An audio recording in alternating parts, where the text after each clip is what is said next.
auspicia este programa. Transporte Diego, de Diego Bertone.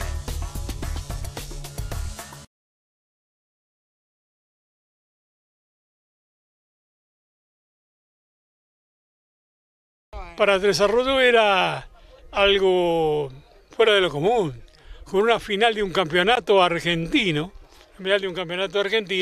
Significaba algo tremendo. La cancha de Nacional, que en aquel entonces tenía una iluminación más o menos, pero era la iluminación que había en ese entonces, reventaba realmente. O fíjate que más no cabía. Y bueno, y todo eso producido por un club de acá, de Oriente, producido por el Quequén.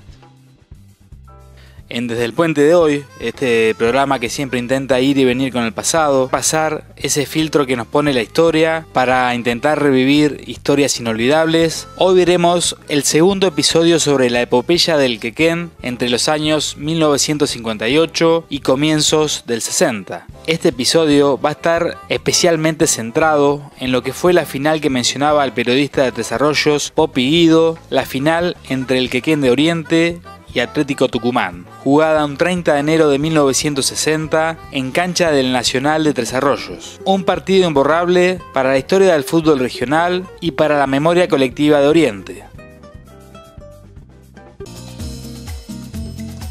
Información del Honorable Consejo Deliberante. La circulación de cuatriciclos quedó regulada para Marisol de acuerdo a la ordenanza sancionada en su última sesión por el Consejo Deliberante. El órgano legislativo estableció que en Marisol estará vedada la circulación de vehículos de tipo cuatriciclos, triciclos y UTV, salvo en el denominado corredor de circulación seguro para el sector delimitado entre la avenida de Mendoza, la calle Corrientes, avenida Buenos Aires y la calle 18. Asimismo, será exigible para la circulación de este tipo de vehículos en la zona determinada la posesión y el buen funcionamiento de una serie de requisitos indispensables. Estos vehículos deben contar con luces de giro, espejo, luces frontales, luces de freno, luces de posición y escape homologado para la circulación pública. Además, los cuatriciclos deberán portar una antena de 2 metros de largo con un banderín rojo en la parte superior que permita su individualización en los terrenos irregulares.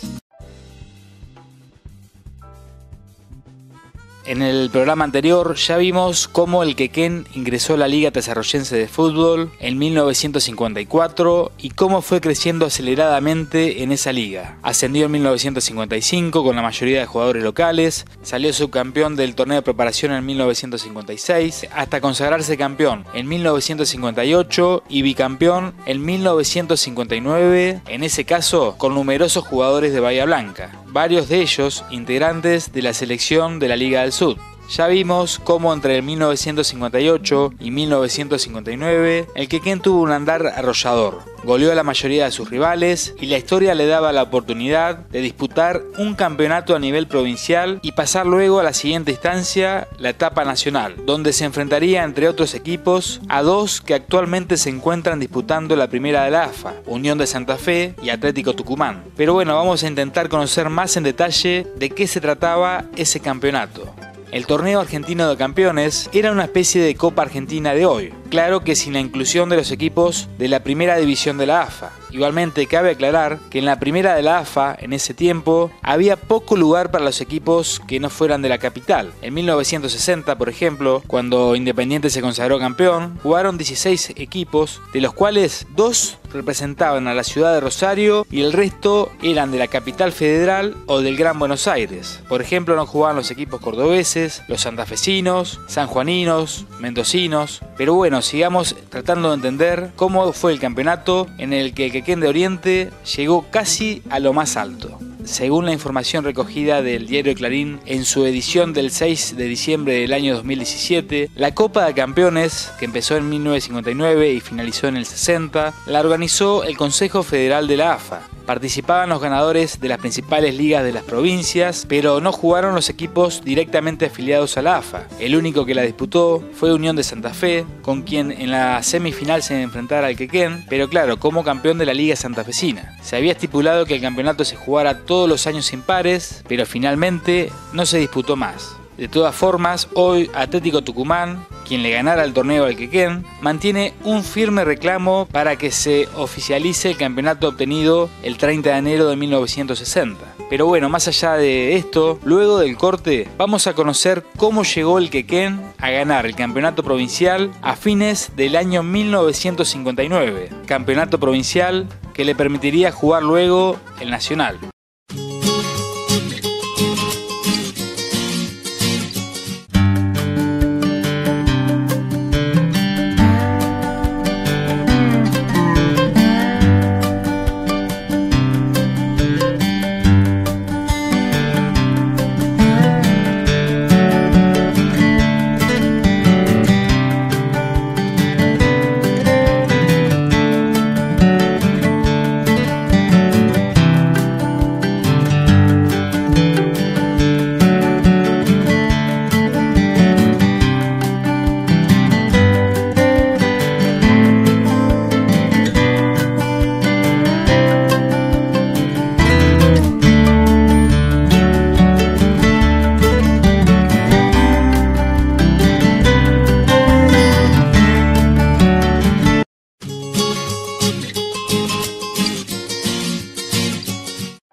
El histórico torneo provincial que ganara el Quequén en 1959 comenzó el 22 de noviembre de ese mismo año con las rondas preliminares de la provincia de Buenos Aires, que presentó 13 ligas. Repasando la información del libro del cincuentenario del Quequén, observamos que en el provincial de clubes, el equipo de nuestro pueblo jugó 5 partidos en solo un mes. El 22 de noviembre, en cancha de Huracán de Tres Arroyos, el Quequén goleó 4-2 a Rivadavia de Necochea. Una semana después, le ganó 2-1 al representante de la Liga del Sud, Rosario Puerto Belgrano de Punta Alta. Una semana después, el 6 de diciembre, realizó el viaje más alejado, hizo 700 kilómetros para vencer a Defensores Unidos de Zárate. Le ganó 1-0 con gol de Lázaro López. El 13 de diciembre de 1959 goleó 5-3 a Ramón Santamarina de Tandil en un partidazo jugado en la cancha del Nacional de Tres Arroyos. Y la final del provincial se jugaba a solo unos días de Navidad de 1959. El 20 de diciembre, en cancha del Nacional de Tres Arroyos, el Quequén se coronó campeón provincial tras ganarle 2-0 a Deportivo La Plata, con un gol de Salvador Sánchez y otro de Eduardo Villar. Tras la obtención del campeonato provincial, no hubo mucho tiempo para los festejos y solo unos días después, el Quequén inició la fase nacional del torneo de campeones y lo empezó de la mejor manera, ya que el 27 de diciembre de 1959 goleó 11-2 a Villa Congreso de Río Negro. Tras esa goleada,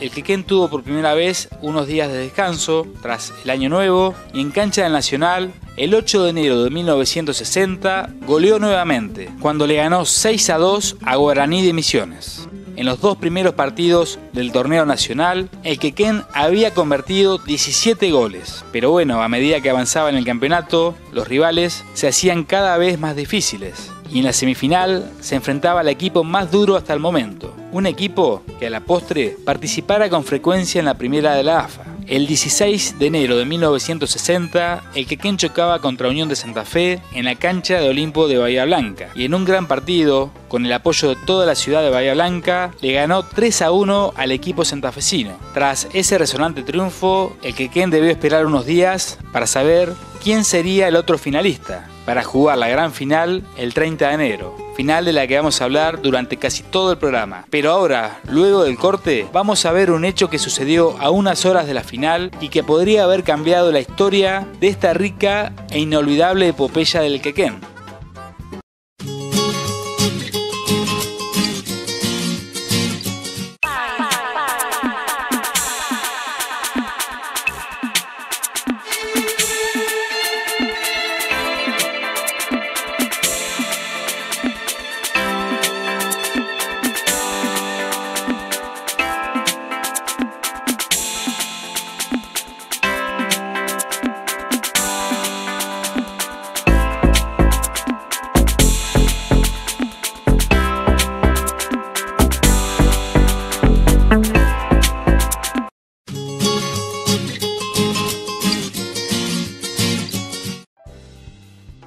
A horas de jugarse la gran final del torneo nacional, se produjo un hecho que para bien o para mal podría haber cambiado la historia de esa final. Es que Atlético Tucumán estuvo a punto de no disputar ese partido decisivo. Resulta que sus jugadores y sus dirigentes se consideraban perjudicados por el fixture, ya que a diferencia del Quequén, que había jugado la semifinal del Nacional el 16 de enero, Atlético tuvo que viajar desde Tucumán hasta Mendoza para jugar los cuartos de final el 23 de enero. Llegó el 24 y jugó el 25. Ganó 2-1, luego viajó a Bahía Blanca, donde jugó el jueves 28 por la noche y ganó en tiempo suplementario. Es decir, los tucumanos habían tenido que hacer un gran esfuerzo viajando miles de kilómetros y jugando 3 partidos en una semana, mientras que Quequén llegaba descansado y además los tucumanos, que habían tenido que hacer un gran esfuerzo, se enteraron poco antes de jugar la semifinal que el partido definitivo estaba previsto jugarse solo 2 días después de la semi en cancha del Nacional, donde el Quequén prácticamente era local, y con un árbitro de la Liga del Sur, liga de donde provenían prácticamente todos los jugadores del Quequén. Por todas estas situaciones, se produjeron reuniones y pedidos de Atlético Tucumán para postergar la final, ya que los dirigentes y los jugadores no querían jugarla. Mientras tanto, los dirigentes del Quequén, los del Consejo Federal y la AFA no querían modificar la fecha de la final. De esta forma, si Atlético Tucumán insistía con su postura, se corría la posibilidad de que el campeonato quede desierto o quede en manos del Quequén. Pero bueno, la historia cambió, ya que el viernes 29, muy entrada la tarde, intervino en el conflicto el mismísimo gobernador de Tucumán, Celestino Yeltsin, quien les pidió a los jugadores tucumanos que no se pierdan esa posibilidad única para la provincia y prometió asistir a la cancha para que no hubiera mayores problemas. Compartimos el título de la nota publicada en La Voz del Pueblo del mismo 30 de enero que confirmaba esta posibilidad de que la final no se jugara y de que la historia podría haber cambiado. Y justamente a propósito de la vivencia de esos días intensos de verano, de cómo llegaban los tucumanos, que jugaron, como les conté, 3 partidos en una semana, que debieron viajar miles de kilómetros, entrevisté a un protagonista del equipo del norte de nuestro país que finalmente fuera campeón, su arquero Gregorio Goyo García. En una entrevista telefónica, el arquero del Atlético Tucumán campeón de 1960, el mismo que estuvo frente a frente con Julio Ochoa en los penales, nos relata cómo llegó el vencedor del Quequén a la final y qué ocurrió para que definitivamente se jugara la final en la cancha del Nacional. Salimos un domingo de San Miguel de Tucumán rumbo a Mendoza. Y no nos despidieron ni los familiares más directos, dijo. Nos fuimos solos porque el equipo era campeón en Tucumán de la liga, vio entrar en un torneo así a nivel nacional. Entonces era una utopía, no pensaban que nosotros podíamos llegar a la final. Y jugamos en Mendoza, el campeón de Mendoza, y le ganamos 2-1. Y ahora viene la anécdota, es decir, estoy hablando de Mendoza, jugamos un día lunes. De Mendoza a Bahía Blanca nos fuimos en esos micros chiquitos, colectivos chiquitos que había, y hicimos desde el día martes que salimos hasta el miércoles a la noche que llegamos a Bahía Blanca. Vinimos por caminos de tierra, por caminos empedrados, por caminos asfaltados, sin entrenamiento, mal dormidos, mal comidos, y bueno, y así llegamos a Bahía Blanca, donde el jueves el equipo de Córdoba era de San Francisco de Córdoba. Entonces nosotros habíamos jugado el jueves a la noche en la cancha de Olimpo y le ganamos, no me recuerdo si 1-0 o 2-1, algo así. Entonces el sábado teníamos que jugar la final contra el Quequén de Oriente. Claro.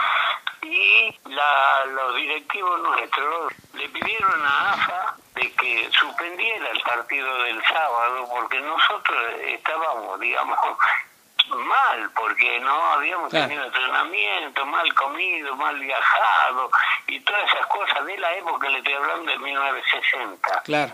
Y entonces le negaron ese permiso de suspender el partido del sábado para el domingo. Así que tuvimos que jugar nosotros directamente el sábado. Y bueno, y allá fuimos.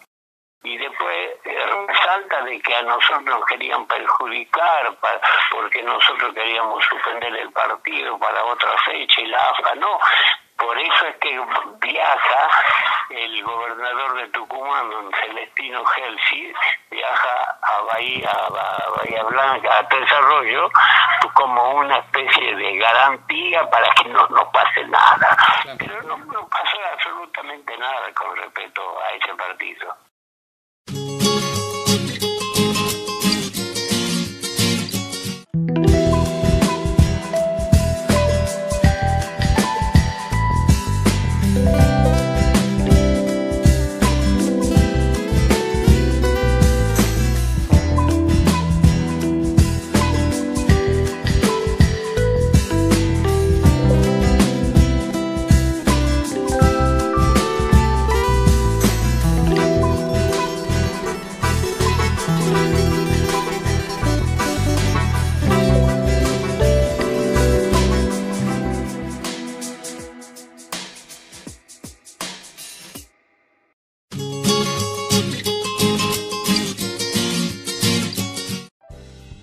Más allá del tironeo que hubo entre los dirigentes de Atlético Tucumán, del Quequén, del Consejo Federal que organizaba el campeonato, de la AFA, el partido se jugó el sábado 30 de enero de 1960 y marcó un antes y un después en la historia del fútbol regional del siglo XX. Durante 2 días, incluso de noche, dirigentes de todos los clubes de la Liga Tresarroyense de Fútbol, incluso el mismo presidente de la liga, estuvieron trabajando, tratando de acondicionar a la cancha del Nacional para recibir a una verdadera multitud. Se estima que ese día hubo entre 5 y 10.000 personas en la cancha. En las imágenes de la histórica y reconocida revista El Gráfico, que cubrió el evento, se observa al presidente de la liga, Oleri, a Natale, el presidente del Nacional, y a Micheli, dirigente de Cajallares, colocando tablones para una improvisada platea y pintando las tribunas. El acontecimiento fue tan importante que, además del gráfico, que le dedicó 6 páginas a la cobertura de la final y de los medios gráficos zonales, cubrieron el partido 2 emisoras radiales. En épocas en que prácticamente no se televisaban los partidos, a nivel nacional, el medio más importante para vivir los partidos era la radio. Pero claro, prácticamente no había emisoras en nuestra zona. Por ejemplo, LU24, la reconocida radio de Tres Arroyos, recién se fundó en 1969. Igualmente, como mencioné, hubo 2 radios que cubrieron ese encuentro. Una fue una emisora nacional, Radio Mitre, y la otra, LU13 Radio Necochea. Pero bueno, en la voz de algunos testigos y con algunas imágenes de La Voz del Pueblo y del Gráfico, vamos a ver cómo estaba la cancha ese día. En la cancha era mucho más grande, tenía más capacidad, o sea, en la parte donde está la platea, que hay un sector que tiene platea hecha de material, después, o sea, hay otro, pasando los vestuarios, había otro sector que no se hizo la platea, pero esa parte también había platea. O sea, sobre la calle Córdoba, ahí donde está el arco ahora, no, estaba mucho más atrás, y ahí también se colocaron platea y sobre Belgrano. ¿Se colocaban plateas para qué? Para que viniera la gente, porque en ese partido con Atlético Tucumán, esto fue lo que, la verdad, es algo espectacular, Juan. Que yo tengo su razón, algo espectacular para mí. Cuando Quequén jugó la final con Atlético Tucumán fue en enero. Claro, yo estaba de vacaciones, así que fui con papá, mamá, Bocha, mi hermano y mi hermana también. Estuvimos en la cancha. Y bueno, y me acuerdo del penal errado y todo eso y la amargura. Y era la cancha nacional creo que como está ahora, estaba llena. Yo me acuerdo que estábamos en el córner de la entrada que da a la ruta, en el banderín del córner estábamos nosotros con papá. Era lo único que habíamos podido conseguir, o que papá había podido conseguir. Mira, mucha gente, es decir, poco. Estaba repleta la cancha de Nacional, nocturno. Después lo que sí me recuerdo perfectamente, que en una torre se hizo la cabina de transmisión, que vino, no sé si por primera vez, pero me parece que sí, que era yo que tengo su razón. Vino un gobernador, que era el gobernador de Tucumán, Celestino Gelsi. Y el que transmitió el partido fue un gran relator argentino, Bernardino Beira, que era de Radio Mitre. Te digo la verdad, la gente muy tranquila porque prácticamente todos locales. De Tucumán vino muy poquita gente, casi nada, pero eran todos, o sea, de acá, de Oriente, de Copetona, de toda la parte de acá de la zona. ¿La gente cómo venía? ¿En camión, en colectivo, en vehículos? En ese momento no había. Sí, venían en colectivo, en coche, en camioneta, en camión, en todo eso. La gente que vivía afuera, lógicamente, algunos venían en colectivo. Hasta gente de Necochea vino a ver el partido también. Acá de Dorrego también, lógicamente, la zona de ellos. Fue un acontecimiento único. Sí, para esa época sí. Acá la cuenta que en 1958 no se conocía esto. Con la gente de Quequén, que estaba en aquel entonces presidente, que era Bonora, yo tenía mucho contacto con todos los jugadores. Andar metido entre los vestuarios y eso, sacar la cuenta que era una persona que tuvo mucha relación con Bosí, Ochoa, con Pabluzzi, con el Mono Rodríguez, que hace mucho que falleció también, con Lázaro López, bueno, el Manquito Gamero. ¿Y cómo eran como jugadores, como personas? Excelentísimas personas. O sea, los de acá y los de afuera también. Porque acá jugaron, vinieron equipos también, vinieron de Misiones, que también vino un equipo de Paraná, me parece que, no me acuerdo bien. Pero toda gente muy buena, muy buena. Ese partido nocturno contó con la presencia del gobernador de Tucumán, Celestino Gelsi. Cosa increíble de que de tan lejos viniera el gobernador a ver ese partido de Atlético Tucumán. Gran equipo formado con jugadores que después fueron a jugar al profesionalismo directamente. Y un Quequén que había hecho una campaña excepcional jugando en toda la Argentina, ¿viste? Ya dimos el puntapié inicial, hablamos de cómo llegaron los equipos a la final, de la previa, de por qué estuvo a punto de no jugarse el encuentro definitorio, de cómo estaba la cancha. Por eso, luego de la pausa, hablaremos ya sobre cómo fue la final más importante del fútbol regional del siglo XX.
En el bloque anterior nos enteramos cómo estaba la cancha. Ahora vamos a profundizar sobre qué jugadores tenía el Quequén, cómo jugaba y qué disposición táctica tenía el equipo, pero también vamos a compartir cómo fue el partido y cómo fue la dramática definición por penales. El Quequén ha hecho una campaña fantástica, yo te lo digo, yo era delegado del Oriente Fútbol Club en la Liga de Fútbol, año 1958. El verde de Quequén fue maravilloso. Formó la mayoría con jugadores de Bahía Blanca. Nombrar, como te digo, nombrar a Julio Ochoa, fantástico. Ochoa vendría a ser un número, eran dos, se jugaba 1, 2, 3, 5. Así se formaban los equipos, ¿viste? Súper ofensivo. Back central, era el número 2, Julio Ochoa. La gente de Oriente recuerda todo, de la ciudad de Oriente, recuerda todo perfectamente bien. Jugaba el Bui Paulucci junto al lado de él, de Bahía Blanca, grande jugador, el Tacho Benini, que venía de River Plate, reconocido Tacho Benini, pero gran jugador. Después todos jugaban bien, jugaba el Facha Sánchez también. Ya te digo, una historia muy, qué sé yo, no sé qué palabra emplear, porque para nosotros que la vivimos, fantástico. Partido parejo, podía haber ganado cualquiera de los dos tuvieron oportunidades de gol y todo, y se definió así. Sí, fue parejo, llegaron a los penales, así que lo que pasa es que en esa época los penales, bueno, vos debes saber, no se pateaba uno cada uno, sino que se pateaban... pateaba los 5 seguidos. Los 5 penales pateaba el mismo jugador, y Ochoa, que era el que tiró lo de Quequén, erró el último, ¿no? Claro. Pero ¿Empezó pateando Álvarez? Sí, jugaba Álvarez, Canseco, había 3 o 4 jugadores que después surgieron, estaban en Argentinos Juniors, no me acuerdo en qué otro equipo. Claro, no, buenos jugadores había. Álvarez terminó en la selección, ¿no? Claro. El campeonato, según un medio tucumano. Campeón de campeones. Última batalla y una vez más, Atlético distaba de ser candidato a ganarla. Entre el estado físico de sus jugadores y todo lo sucedido el día anterior, en la mente de muy pocos de los presentes en el lugar, los tucumanos podían tener chances. Atlético presenta el siguiente equipo sobre el campo de juego: García, Gutiérrez, Ginel, Amaya, Graneros, Albrecht, Canseco, Tejerina, Muñoz, Ortega e Ibarra Castillo. El Quequén, Abosich, Ochoa y Pablucci, Sánchez, Rodríguez, Omar Villar, Carnero, López, Eduardo Villar, Leobono y Fernández. Verdasco pite al inicio, y aunque algunos jugadores del Jardín de la República evidencian algunas dificultades en su movilidad, se muestran dispuestos a todo. Tal es así que a apenas 6 minutos de iniciado el partido, Albrecht supera la mitad de la cancha, ve mal ubicado a Abosich y remata de gran distancia, decretando la apertura del marcador. Balde de agua fría para casi todos los presentes, incluidos los medios metropolitanos, que no pueden salir de su asombro y describen como proeza la labor que estaban realizando los tucumanos. El Quequén intenta arrimar peligro sobre la valla custodiada por García, pero encuentra en su camino a una defensa muy bien plantada. Es casi un reloj, y el elenco de la Liga de Tres Arroyos, salvo un par de sobresaltos, no logra desacompasar una sincronía casi perfecta, a punto tal que los equipos se retiran al descanso con aquel tempranero 1-0. En la segunda etapa, el Quequén se muestra más incisivo, dispuesto a todo, pero el decano le ahoga el circuito en la mitad de la cancha y cada tanto dispone de situaciones propicias para aumentar la ventaja, pero Atlético no logra aprovecharlas y al minuto 29 sufre la gran temida igualdad. El número 9, Eduardo Villar, la consigue de palomita tras un centro de Leobono. De allí en más, ambos equipos ajustan la marca en cada sector y entregan cada vez menos a nivel futbolístico, aunque cada vez más a nivel físico. Es tal la paridad que finaliza el tiempo reglamentario y no consiguen sacarse ventaja en el score. Los 2 tiempos de 15 minutos de suplementario solo servirían para que los de la zona evidenciaran su cansancio y para que Atlético terminara de conmover al país por su entrega. Las lesiones de algunos de sus hombres eran indisimulables. Don Roberto Santillán, el técnico de Atlético, tenía guardada una carta bajo la manga. Resulta ser que Martín Roberto Canseco, portador de la número 7 en aquella final, se caracterizaba por rematar con tal violencia que, según rememoran los centrados en años, cada pelota suya con dirección de arco era medio gol. En aquella época, en la definición desde los 12 pasos, el ejecutor debía ser el mismo jugador en todos los tiros de su equipo. Santillán decide apostar al que más fuerte le pega y no se equivoca. Canseco, a pesar del cansancio, convierte los 5 disparos de Atlético. Ahora es el turno de Ochoa, el capitán del Quequén, que dispara con toda la presión de convertir los 5 penales, pero solo logra convertir 3, marrando el cuarto y decretando así que Atlético Tucumán se consagre por primera vez campeón de campeones del torneo de la República. No, el tema fue de que en el primer tiempo Albrecht, un número 6 nuestro que jugó en San Lorenzo, hace un gol, le hace un gol a Bosich creo que sí. En el segundo tiempo empata el que era wing derecho de aquel entonces, empata en un gol de palomita, empata 1-1. Claro. Entonces fuimos, el segundo tiempo siguió el mismo resultado y fuimos a los penales. En aquel entonces un solo jugador pateaba los penales. Claro. No eran 5 penales que hacía un solo jugador de cada equipo. Entonces nosotros teníamos a Cancé con win derecho, que después jugó en Argentino Junior, que metió los 5. Y entonces fuimos y el que pateaba del equipo de Oriente era Ochoa, un número 2 de patada bastante respetable.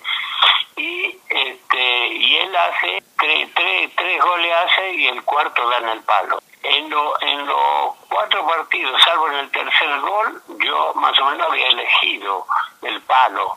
No, era en aquel entonces el fútbol no era como es ahora de plástico, era pelota de cuero y no eran pelotas nuevas, eran pelotas bastante gastadas.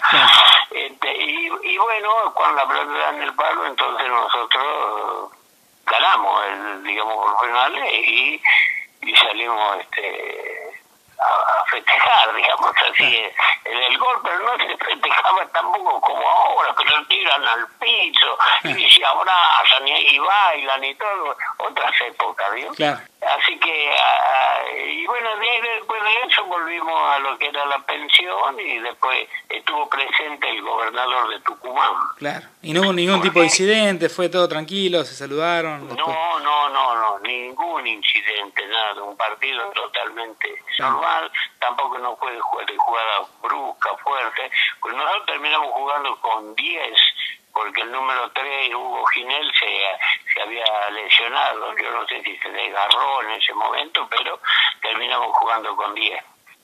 Y bueno, y logramos ese campeonato. Ahora las repercusiones que ese campeonato tuvo en Tucumán era tan fantástica que cuando regresamos era impresionante el aeródromo de aquel entonces, que nos esperó, yo no digo la ciudad completa, pero nos costó mucho el traslado, digamos, económicamente. Para nosotros el campeonato fue bastante insalubre porque no nos dieron un mango. Usted jugaba, porque todos los jugadores trabajábamos en forma particular al margen del fútbol. Claro. No vivíamos del fútbol, entonces los clubes nos tiraron un mango ahí como papuchería, diría el tucumano. Porque lo que tuvimos en parte de premio es que el gobernador de aquel entonces nos hizo pasar una semana en Mar del Plata como un premio especial, ¿vio? Fuimos a Mar del Plata y después de ahí volvimos por vía aérea a Tucumán. No fue un partido de primera. Lo que sí sirvió para que Atlético venda esos 11 jugadores acá en Buenos Aires.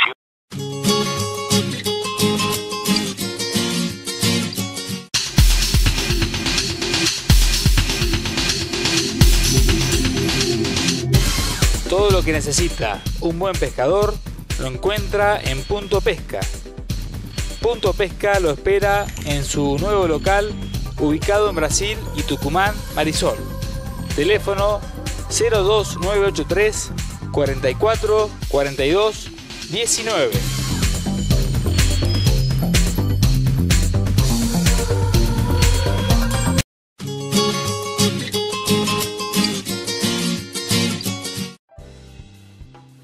De a poco vamos cerrando una historia muchas veces escuchada en Oriente por las anécdotas de nuestros mayores, pero ya lejana en el calendario. Como en cada caso en que se pasa el filtro del tiempo, los hechos se van deformando, por eso intentamos acercarlos a la realidad lo más posible, con testigos de la época y diversos recortes bibliográficos. Obviamente, como siempre decimos, cada vez que contamos alguna historia, la contamos de una forma parcial. Es imposible contar toda la historia tal como fue, sobre todo porque pasaron 60 años. Por eso nosotros tratamos de hacer una aproximación lo más fiel posible, con muchos datos y entrevistas, tratando sobre todo de conocer cómo fueron los hechos y cómo se vivió esa gesta histórica que va a ser imposible de olvidar para los habitantes de nuestro pueblo, especialmente para los del Quequén, cuyo repetido himno, el Chupe Chupe, está vinculado a esta historia, que terminó con una derrota final en los penales, que provocó un dejo de tristeza, ni bien Julio Ochoa marró el cuarto penal de la serie, pero que dejó también el reconocimiento a ese grupo de jugadores y dirigentes que llevaron el fútbol de Oriente a lo más alto.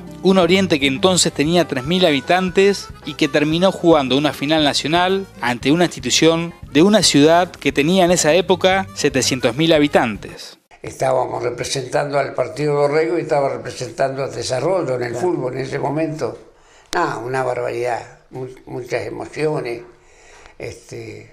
Con los jugadores, bueno, una barbaridad porque se portaron muy bien. Lamentablemente no se llegó, pero fue campeón provincial y subcampeón nacional. Claro. Sí, para Oriente y la zona creo que fue lo máximo hasta que Huracán de Desarrollo logró lo que logró subir a... Claro. Una barbaridad. Y bueno, fue un partido difícil, arduo, ya se sabe. Durísimo. Y la amargura de errar los penales. Pero también le fue la satisfacción de haber estado en la... ¿Sabías que eran algo histórico? Era algo histórico, ¿cuándo se iba a repetir? Información del Honorable Consejo Deliberante. La regulación de los cuatriciclos establecida por el Consejo Deliberante y de la que ya se habló antes en este programa, además señala que a los conductores de cuatriciclos, triciclos y UTV se les exigirá el uso correcto del casco homologado, el comprobante de titularidad de dominio mediante cédula, certificado o título, la licencia nacional de conducir habilitante para la categoría respectiva del vehículo y también serán exigidos el comprobante de seguro obligatorio vigente, como así también deberán transportar la cantidad de personas indicadas por el fabricante. Auspició este programa Transporte Diego, de Diego Bertone.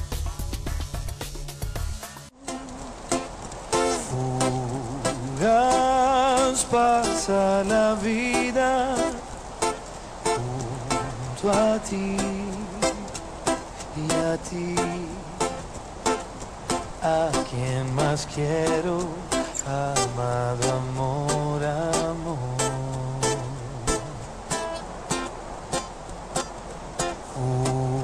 Jugas porque es hermosa